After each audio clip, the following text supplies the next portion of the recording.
Welcome back, dear friend. Tonight, you don't need to carry anything with you. Not the weight of the day, not the thoughts still circling in your mind, not the things left undone. You can set them down now, gently, right here, at the edge of sleep. Take a slow breath with me. Breathe in through your nose. Let your chest rise and hold it just for a moment. Then breathe out slowly through your mouth and feel your shoulders drop. Once more, breathe in and breathe out. Good. You are safe. You are still.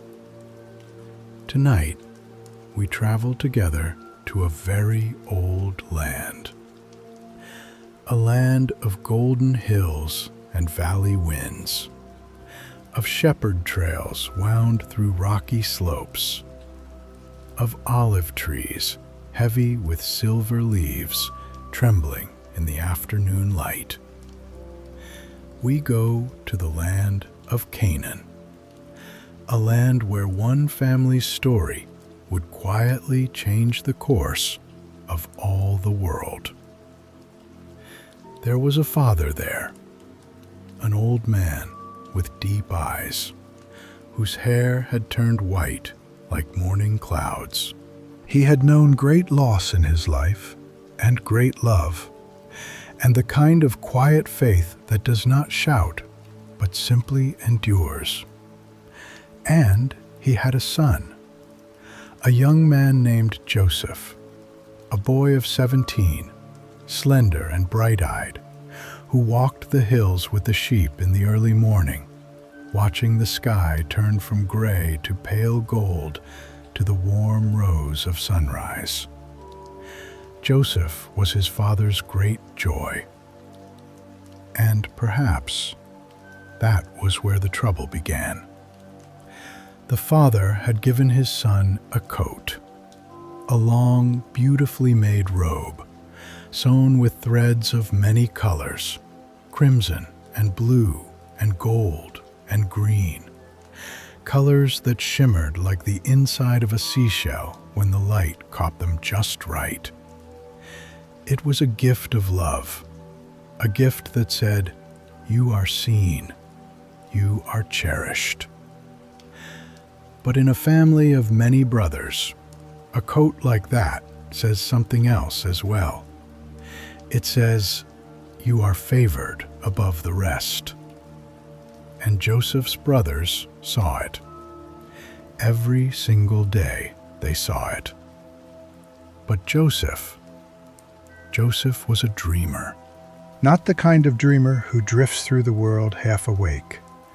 He was the kind who woke in the morning with the taste of visions still on his lips.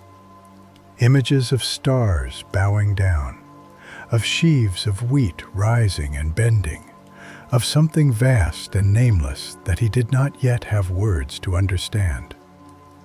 He did not know, lying there on the hillside, watching the sheep graze in the golden evening light, that those dreams were not simply his. They belonged to a story much larger than one boy, one coat, one family on a Canaanite hill. Just%. But for now, he was simply 17, and the evening was warm, and his father's tent glowed softly in the distance like a small, kind lamp. Rest into that image for a moment.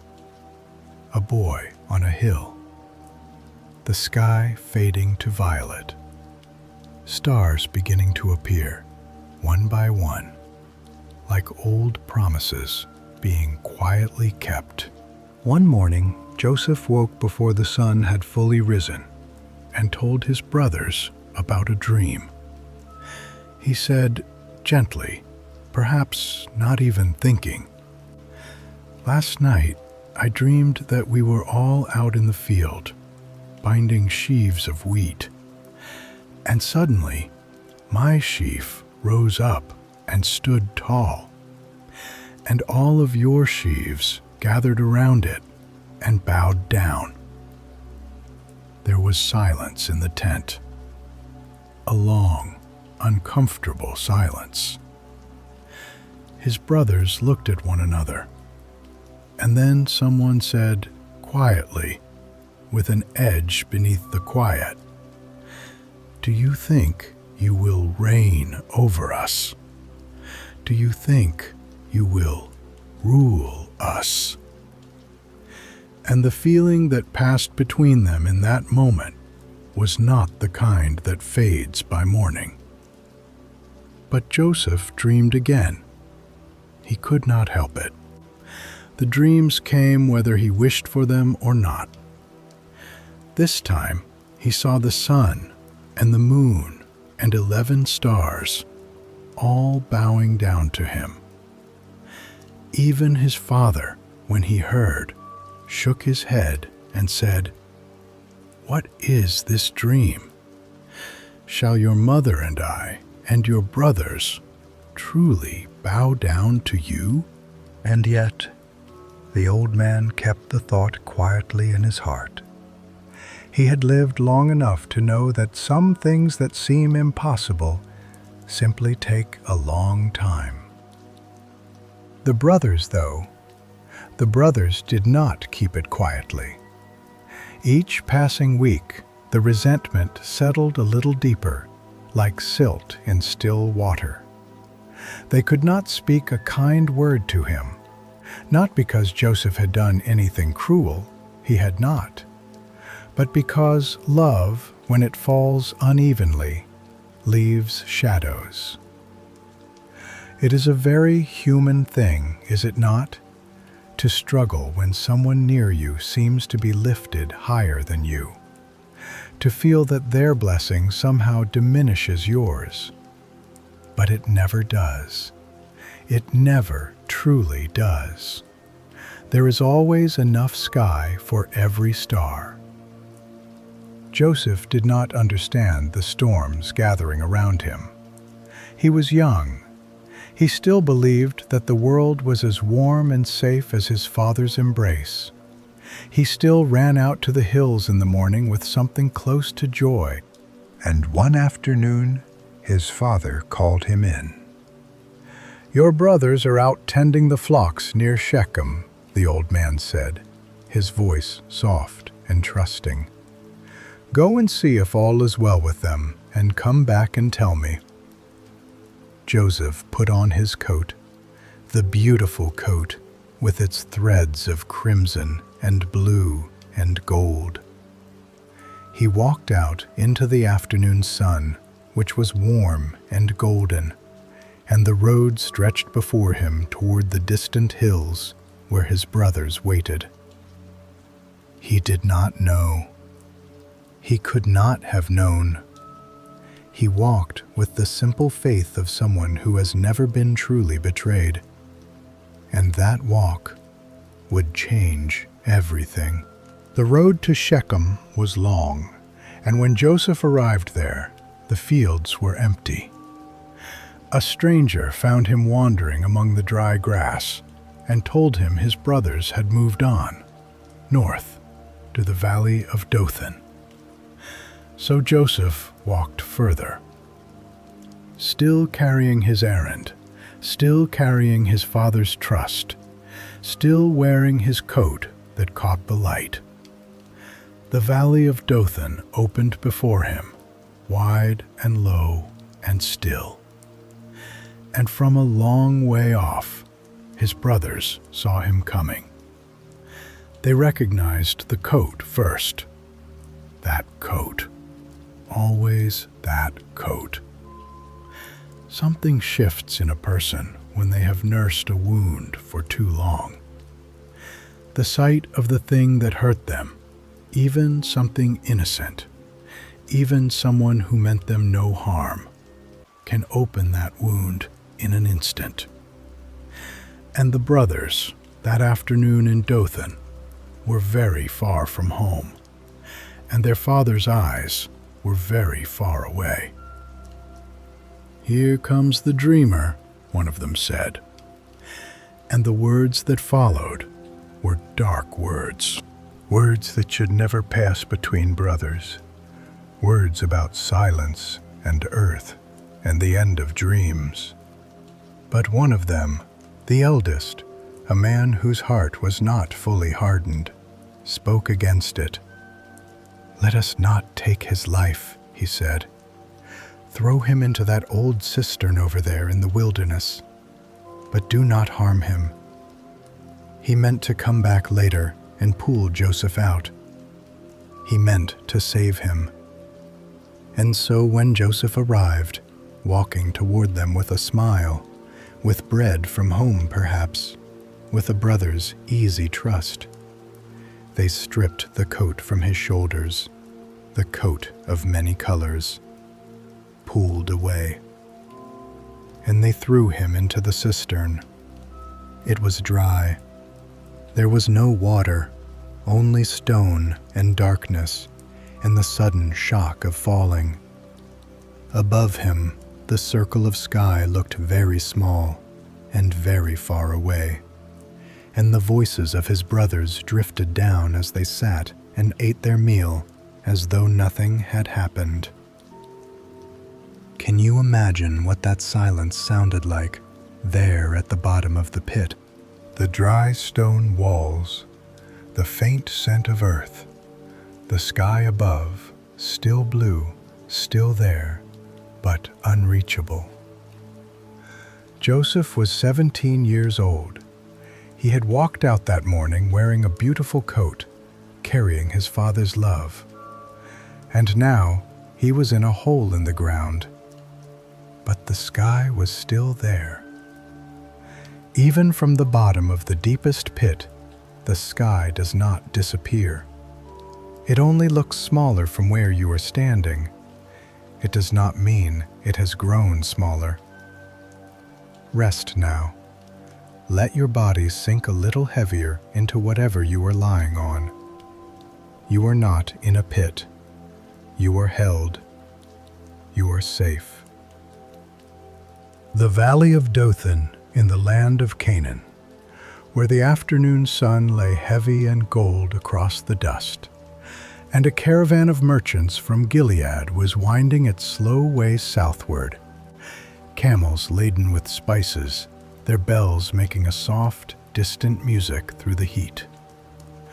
One of the brothers stood up when he saw them coming, and what happened next was spoken in low, quick voices, with the casual calculation of men who have already closed a door in their hearts. 20 pieces of silver. That was the price.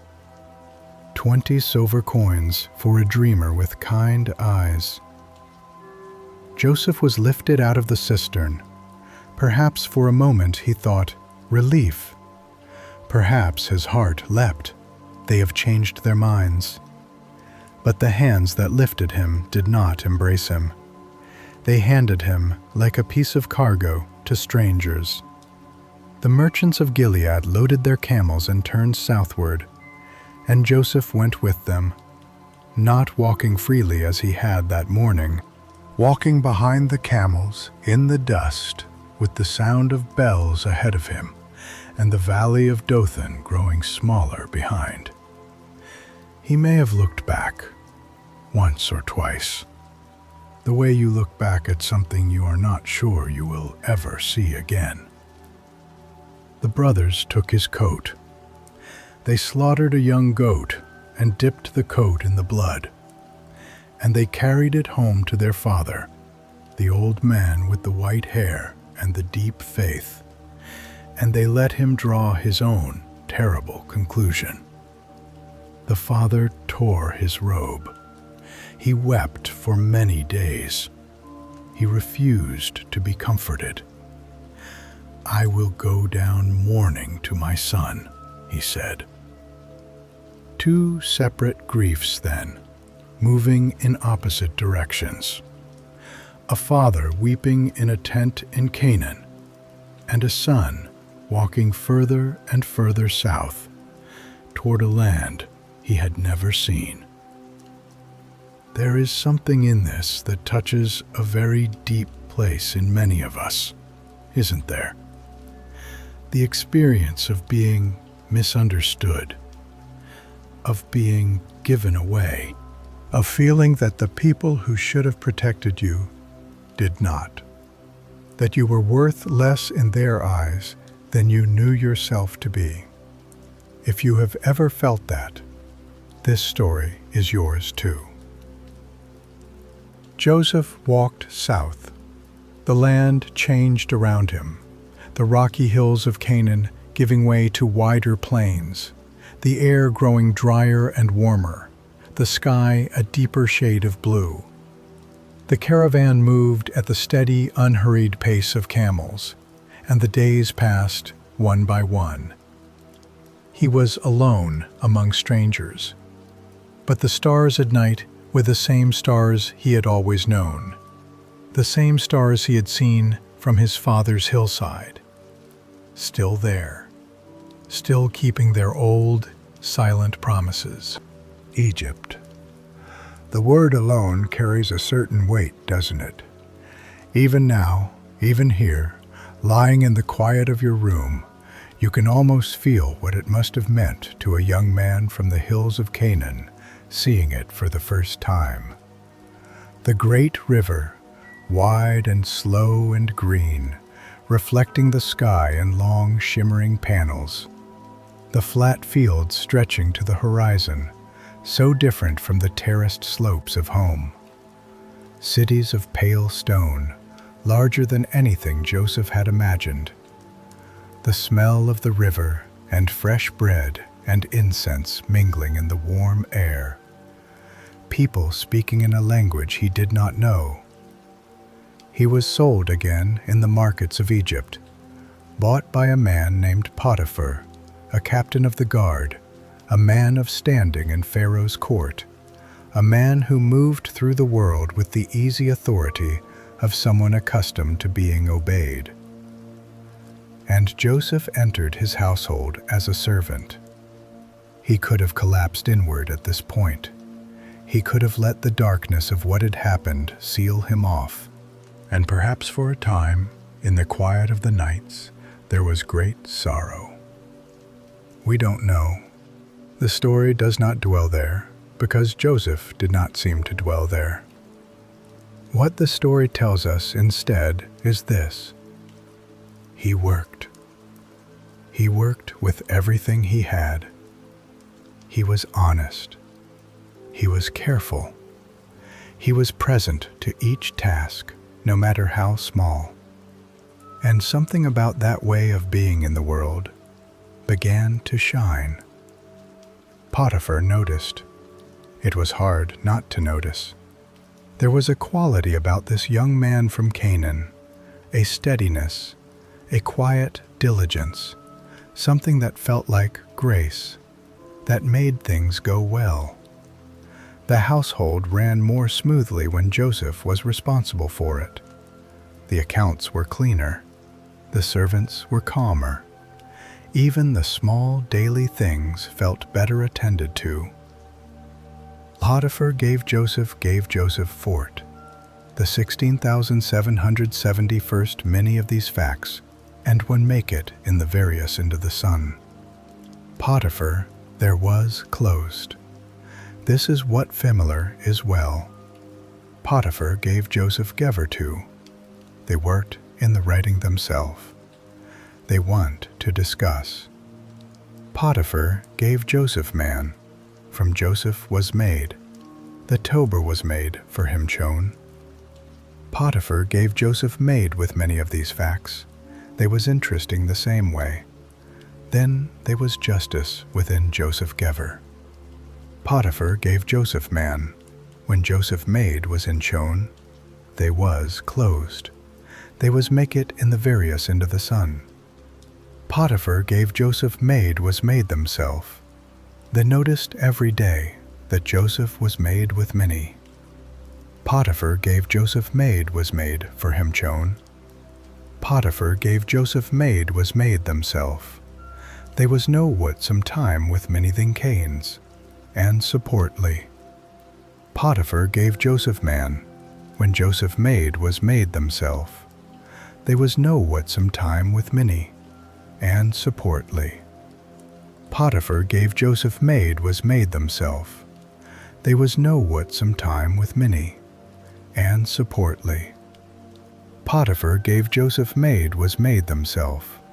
They was no what some time with many. They was no what some time with many, and supportly. Potiphar gave Joseph maid was made themself. They was no what some time with many, and supportly. Potiphar gave Joseph maid was made themself. They was no what some time with many. They was no what some time with many. Potiphar gave Joseph maid was made themself. They was no what some time with many, and supportly. Potiphar gave Joseph man, when Joseph maid was made themself. They was no what some time with many, and supportly.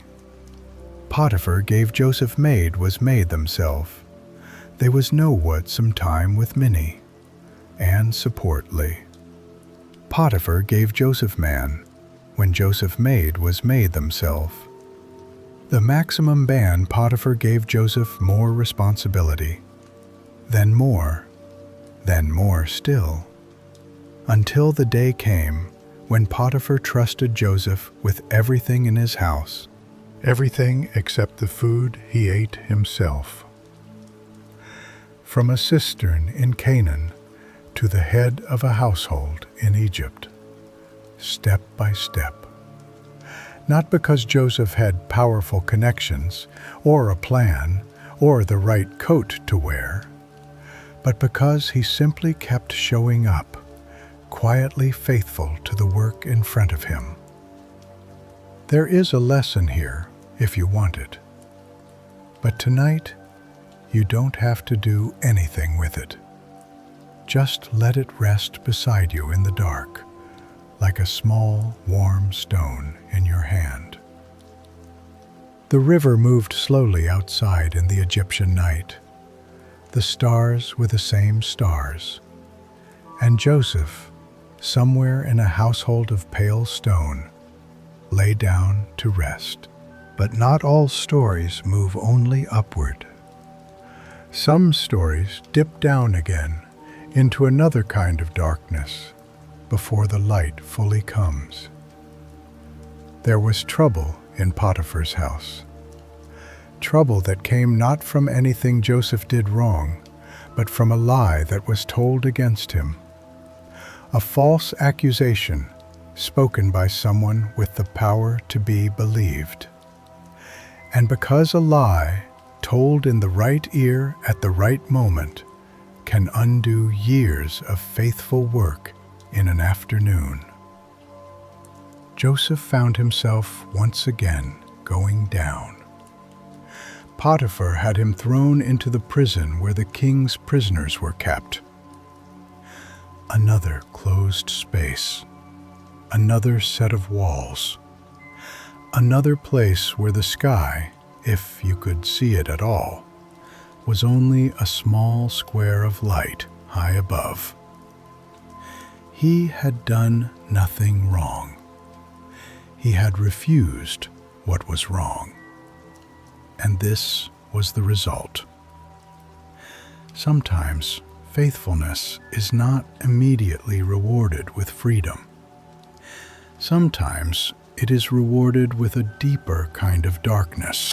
And in those moments, something very old and very human asks, is any of this worth it? Does goodness actually matter? Is anyone watching? Joseph does not answer those questions for us in so many words. The story just shows us what he did. He kept going. Even in the prison, that same quality began to shine. The keeper of the prison noticed it. He gave Joseph responsibility over the other prisoners. He trusted him with the running of the place. It sounds almost absurd, doesn't it? Being good at being in prison. But there it is. The story says that whatever Joseph did, it succeeded. Not because everything was easy, but because there was something in him that did not close off, that remained open and present and faithful, even in the dark. I wonder if you have known a darkness like that. Not necessarily prison, but the feeling of being confined by circumstances you did not choose. A difficulty that came not because you failed, but because you were faithful. A closed door when you had done everything right. If so, sit with Joseph tonight in that prison yard under the Egyptian stars. You are in good company. The walls are real. The night is real. But so is the presence that has been with him all along, quietly, without announcing itself, moving through every space, even the locked ones, even the forgotten ones. Let your breath slow. Let your body rest. You don't have to solve anything tonight. Not even this. The royal prison of Egypt, in the long, warm nights beside the great river, where the torches burned low in their iron brackets, and the smell of damp stone mixed with the faint sweetness of the river air drifting in from beyond the walls. Time moves differently in a prison. It thickens. A day can feel like a season. A week can feel like a year. And Joseph had been there for some time now, learning the slow, patient grammar of waiting. Then 2 men arrived who would change everything, though Joseph did not know it yet. They were men from Pharaoh's own court. His chief cupbearer, the man who tasted the king's wine and presented it with ceremony, and his chief baker. Both had fallen out of Pharaoh's favor, for reasons the story does not fully explain. And both had been sent to the very prison where Joseph worked. Joseph was assigned to attend to them. One morning, he came to them and found them both troubled. Their faces were different from usual, shadowed, turned inward. Joseph noticed. He was someone who noticed. "Why do you look so sad today?" he asked them, simply, the way you might ask a friend. And they told him. Each of them had dreamed in the night, and the dreams had left them unsettled. But there was no one here, they said, who could interpret such things. And Joseph said something that has always stayed with me. He said, quietly, almost gently, "Do not interpretations belong to God? Tell me your dreams." Not, "I am a great interpreter." Not, "I have special powers." Just, "The meaning of things belongs to something larger than us. Tell me. I am here. I am listening." There is a kind of care in that, a kind of humility that makes space for another person's trouble without immediately reaching for the answer. The cupbearer went first. He had dreamed of a vine with 3 branches that budded and blossomed and produced ripe grapes. And Pharaoh's cup was in his hand, and he pressed the grapes and gave the cup to Pharaoh. Joseph listened, and then he said, with the same quiet certainty, "In 3 days, Pharaoh will restore you to your position. You will put the cup in his hand again, just as you used to do. And then And this part matters. Joseph added something personal, something he had never said aloud before, perhaps. He said, "But please remember me when things go well for you. Mention me to Pharaoh and get me out of this place. For I was stolen from the land of the Hebrews, and here too I have done nothing to deserve this prison." It is the most human moment in the story. Please remember me. The baker, hearing the favorable interpretation given to the cupbearer, felt hopeful. He told his dream too. He had dreamed of 3 baskets of bread on his head, and birds were eating from the top basket. Joseph listened, and the interpretation he gave was not an easy one. "In 3 days, Pharaoh will lift off your head." The story does not soften the words. It was not good news for the baker. There is something quietly courageous about that, about being honest when the honest answer is difficult, not telling someone what they want to hear simply to avoid the discomfort of the moment. Joseph did not soften it, and he did not inflate it. He simply said what he saw. 3 days passed. It was Pharaoh's birthday, and there was a great feast. And everything happened exactly as Joseph had said. The cupbearer was restored to his place, presenting the cup with the old ceremony. And the baker was not. The feast was celebrated. The river glittered in the afternoon sun. Musicians played. Flowers were laid in garlands. And somewhere in all of that noise and color and celebration, the cupbearer forgot. He forgot Joseph. Just like that. The person who had been kind to him, who had listened, who had told him the truth with gentleness, who had asked only for one small thing, "Please remember me," was forgotten. 2 years passed. 2 full years. I want to stay here for a moment, because this is where many of us live.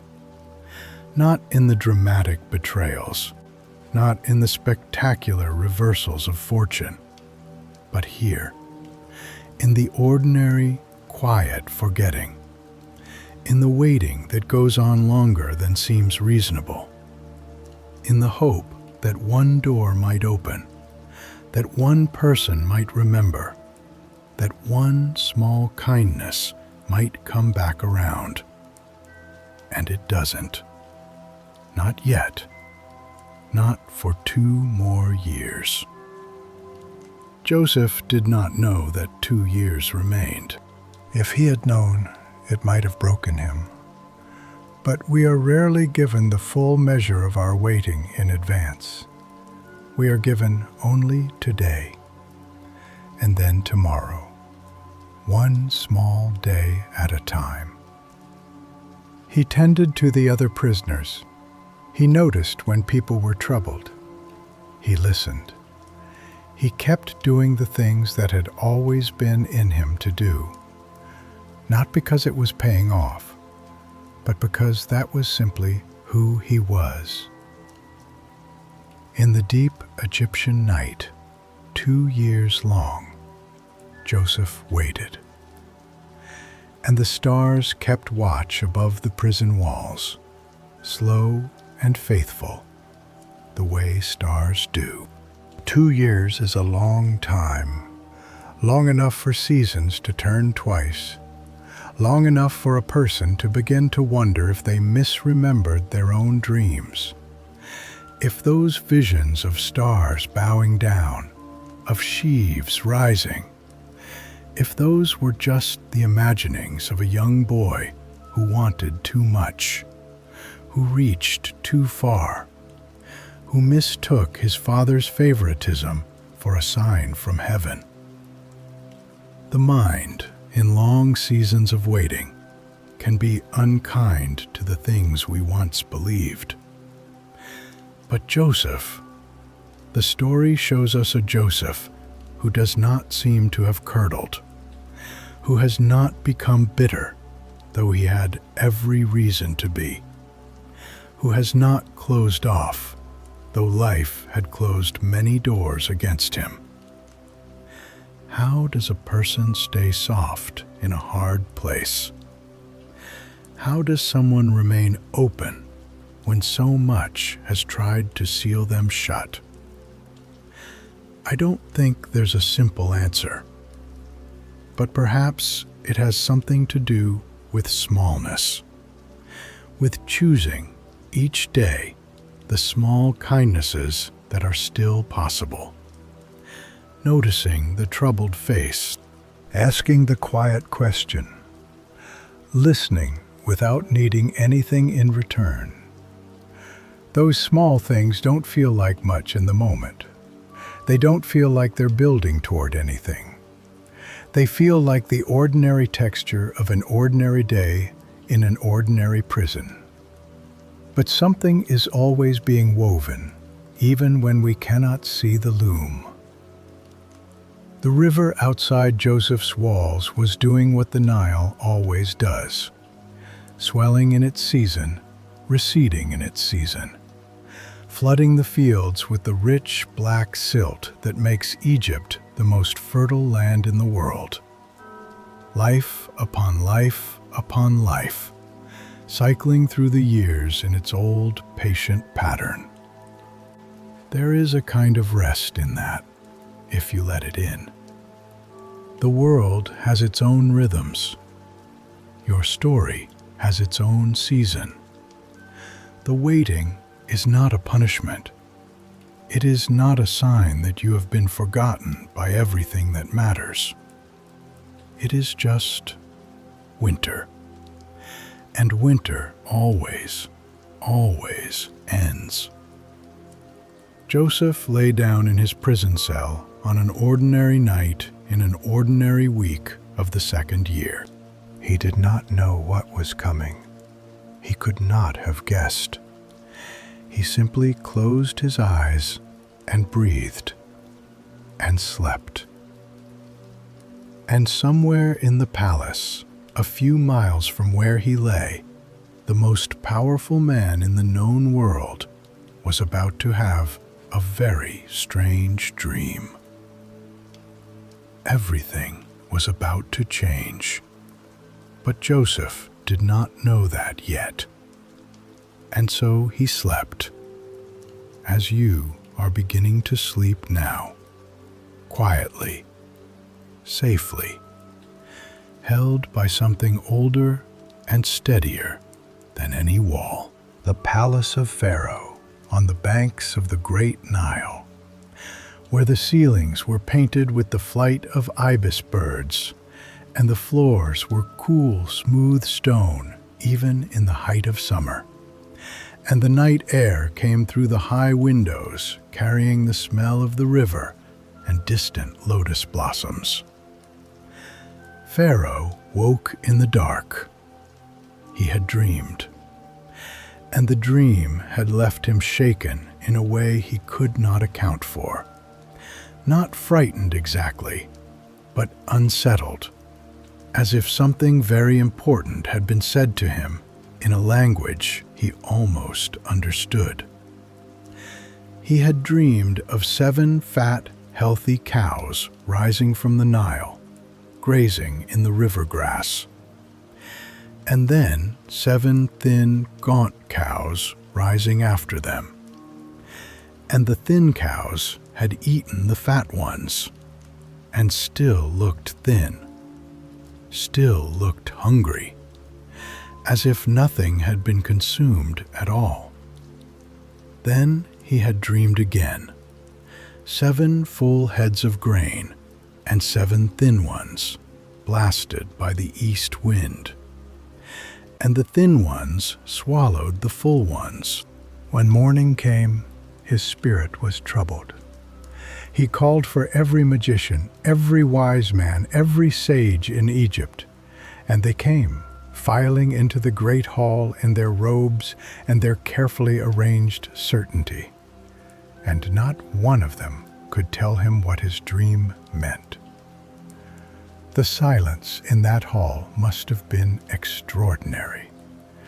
The most powerful man in the world, in the most magnificent palace in the world, surrounded by the finest minds in the world, and no one had an answer. It was then that the cupbearer remembered. 2 years late, but he remembered. He stepped forward and said, and perhaps there was a small measure of guilt in his voice, "I remember my faults today. There was a young Hebrew man in the prison, a servant of the captain of the guard, and he interpreted our dreams, and things happened exactly as he said. He is still there. He is still there." Joseph had waited 2 years after being forgotten, and the way back, when it finally came not through any plan of his own, not through any door he had tried to force, but through the dream of a king, interpreted in a way no one else could manage, remembered by someone who had once promised to remember him and then forgot. The timing was not Joseph's. It was never Joseph's. Pharaoh said, "Bring him to me." And somewhere in the prison, in the early morning light, a door opened. They shaved him.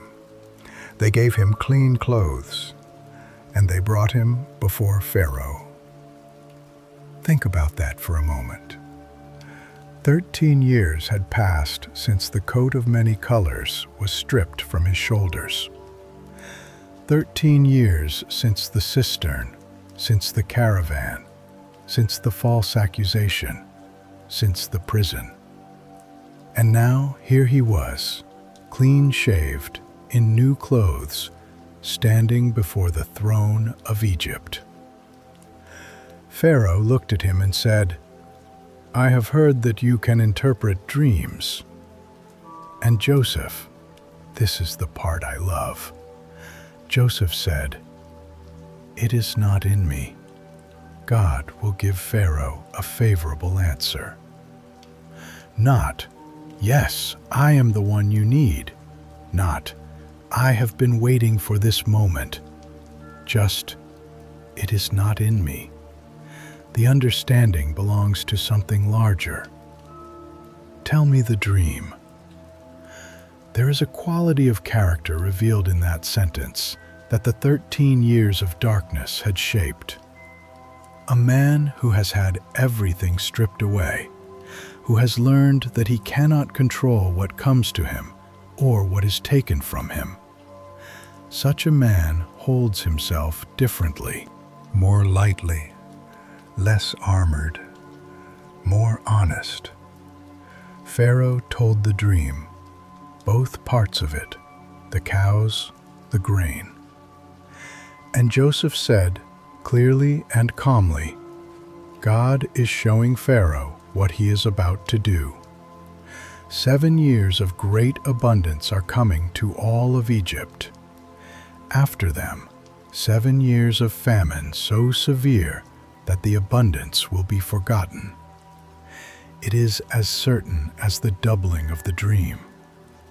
And therefore," and here Joseph went further than he was asked, "therefore, Pharaoh should appoint a wise and discerning man to oversee the gathering of food during the good years, so that Egypt will survive the difficult ones."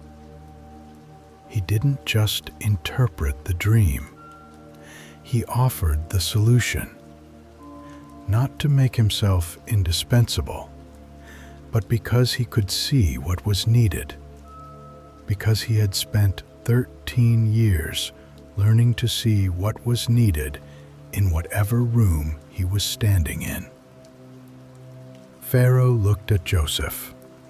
Then he looked at his servants, and he said, "Can we he find anyone like this man, one in whom is the Spirit of God? He took the signet ring from his hand.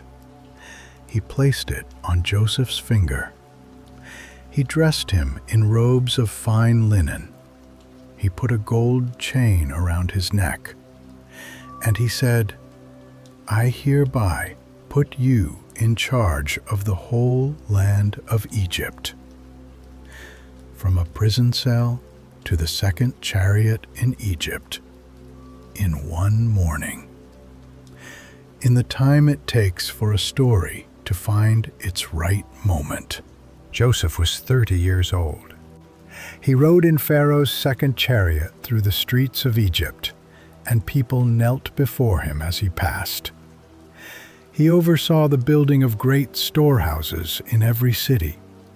He traveled the length of the land, organizing, planning, attending to the small details and the large ones, with the same careful presence he had brought to everything since the day he first walked into Potiphar's house. He had a family now, a wife, 2 sons born in the years of plenty. He named the first son a name meaning, God has made me forget all my trouble and all my father's household. And the second son a name meaning, God has made me fruitful in the land of my suffering. Fruitful in the land of my suffering. Not, God has removed me from the land of my suffering. Not, God has made me forget that it happened, but fruitful in it, through it, because of what it worked in him, even as it pressed against him. The 7 years of abundance were generous. The fields of Egypt gave more than anyone could count. Grain was stored like sand on the seashore, immeasurable, patient, waiting. And then the 7 lean years began. Famine spread, not just in Egypt, but in all the surrounding lands. In Canaan, too, the rains stopped. The fields went dry. The sheep grew thin. And people began to look toward Egypt because word had traveled. Egypt has grain.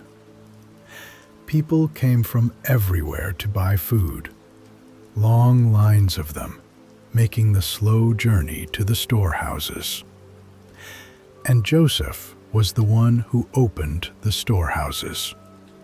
He was the one who made the decisions. He was the one who, in a very real sense, held the lives of nations in his hands.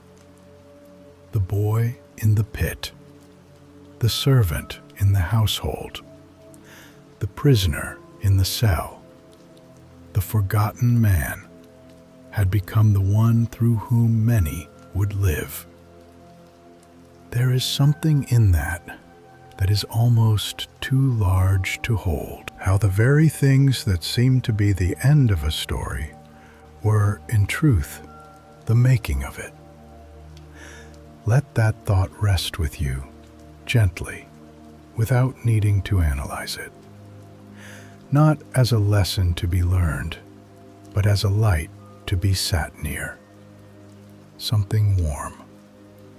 Something that says, your story is not over, not even close. And breathe. The night is deep and safe.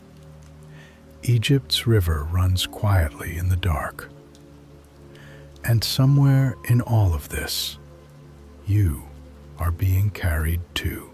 The great granary district of Egypt in the 2nd year of the famine, where long lines of travelers stretched across the packed earth under an enormous pale sky, and the dust rose in small clouds around sandaled feet, and guards in white linen stood at the storehouse doors. Among the travelers one morning, there were 10 men from Canaan, sun-roughened men, thinner than they should be, carrying empty sacks, and the particular humility of people who have come a long way for something they desperately need. They came before the governor of the land. They bowed with their faces to the ground. And Joseph saw his brothers. He knew them immediately. 22 years had passed, but he knew the shapes of them, the way a person always recognizes what is written in them earliest. He recognized the eldest, the one who had tried to save him. He recognized the youngest. But wait, the youngest was not here. Where was Benjamin? His brother Benjamin, the only other son of his own mother. He did not let them know him. He spoke harshly to them through a translator, as any powerful official might. "Where do you come from?" "From the land of Canaan," they said, "to buy food." He accused them of being spies. They protested, "We are 12 brothers, sons of one man in Canaan. The youngest is home with our father. One is no more. One is no more." That phrase, spoken so casually, as though it were simply a fact of the world, as though a brother were a number in a ledger. Joseph turned away from them and wept. He composed himself and came back. He told them that to prove they were not spies, one of them would stay behind as a pledge, and the rest would go home and bring back the youngest brother. And he had their sacks filled with grain, and secretly put their silver back in each sack. And then he listened as they said to one another, not knowing he could understand, "Surely we are being punished because of what we did to our brother. We saw how distressed he was when he pleaded with us for his life, and we would not listen. That is why this distress has come upon us." 22 years later, the guilt had never left them. Joseph heard every word, and he turned away again and wept. The months passed, the famine pressed harder, and eventually the brothers had to return to Egypt with Benjamin. Their father had held on as long as he could. The thought of sending his youngest, the only remaining son of the wife he had loved most, was almost more than the old man could bear. But there was no grain. And so Benjamin came. When Joseph saw his brother Benjamin, the other son of his own mother, his full brother, who had been a small child the last time Joseph had seen his face, something in him gave way. He hurried from the room. He found a private room, and he wept. Not briefly, not politely. He wept until he was done. And then he washed his face and composed himself and came back to the table.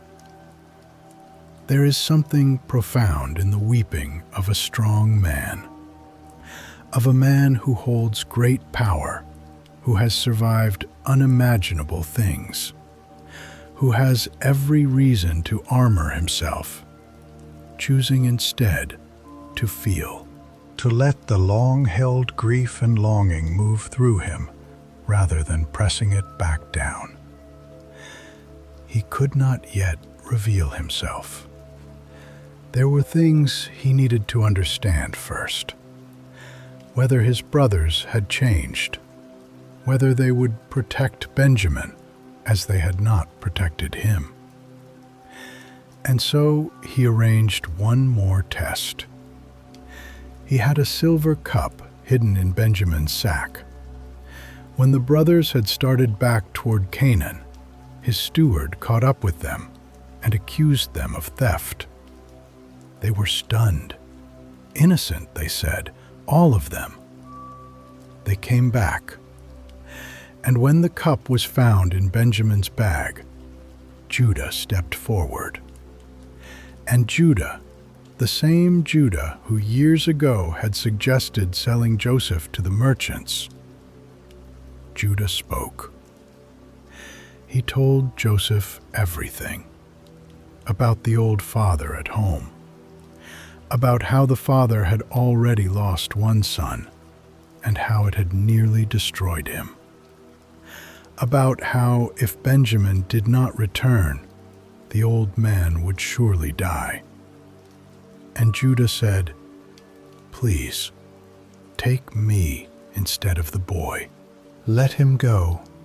I will be your servant in his place. Take me instead." They had changed.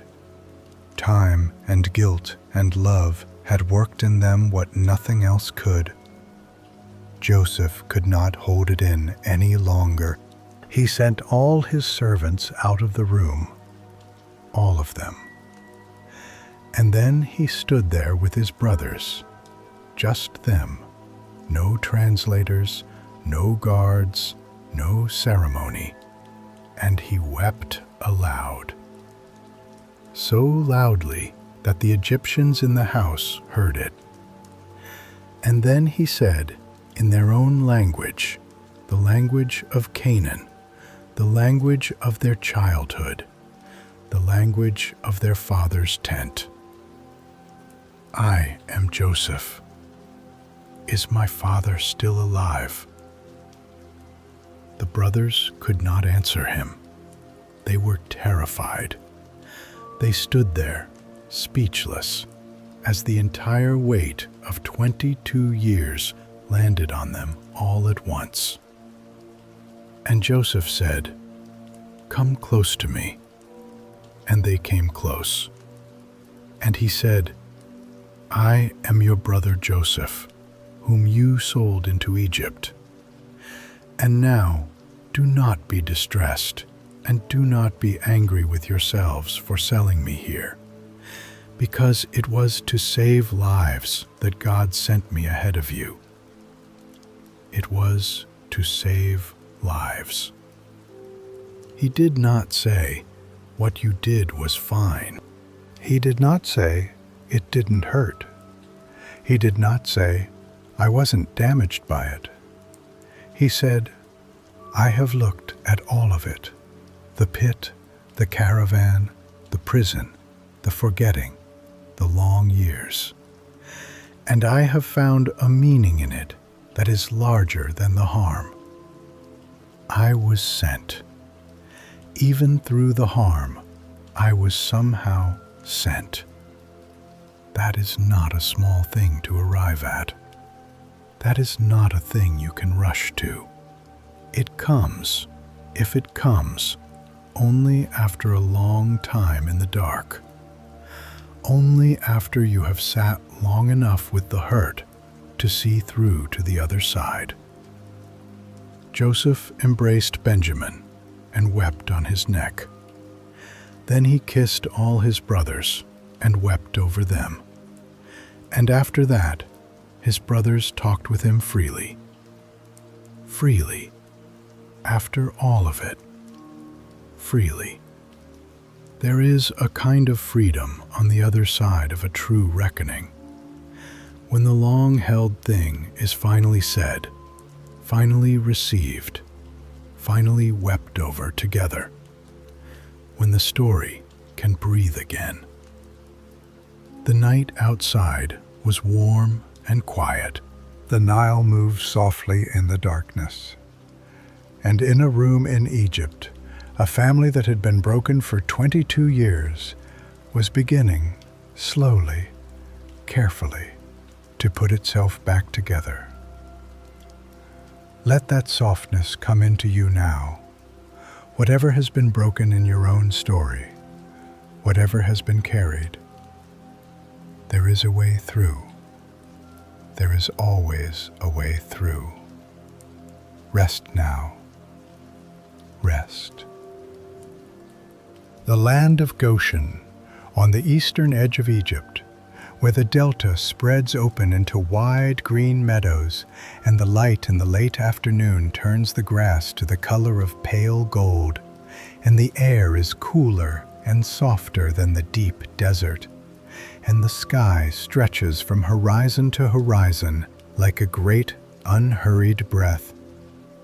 Pharaoh had given them this land, the best of Egypt, he said, for Joseph's family. Come, bring your father. There is room. There is enough. And so the brothers went back to Canaan, and they told their father. Jacob, the old man, did not believe them at first. How could he? 22 years of mourning, 22 years of a grief so deep it had become the shape of him. And now his sons come home and say, Joseph is alive. Joseph is the governor of Egypt. His heart went numb.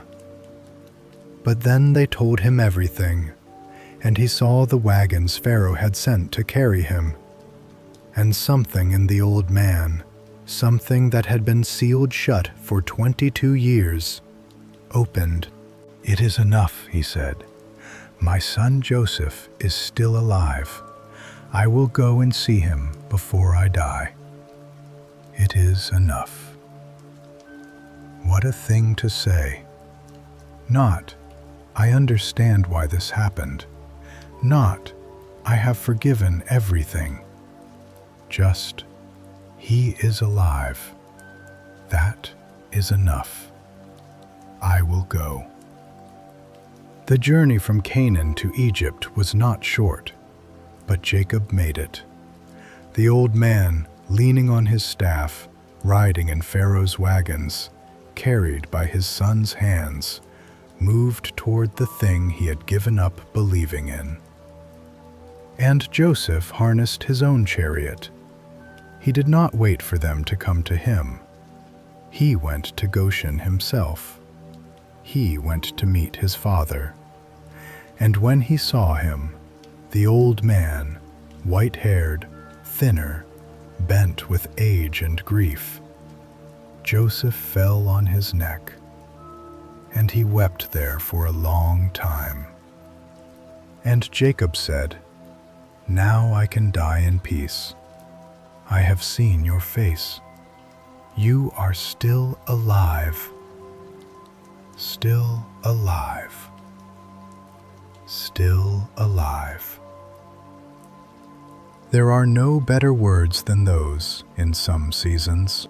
Simply, you are still here. I can see your face. That is more than I knew how to hope for.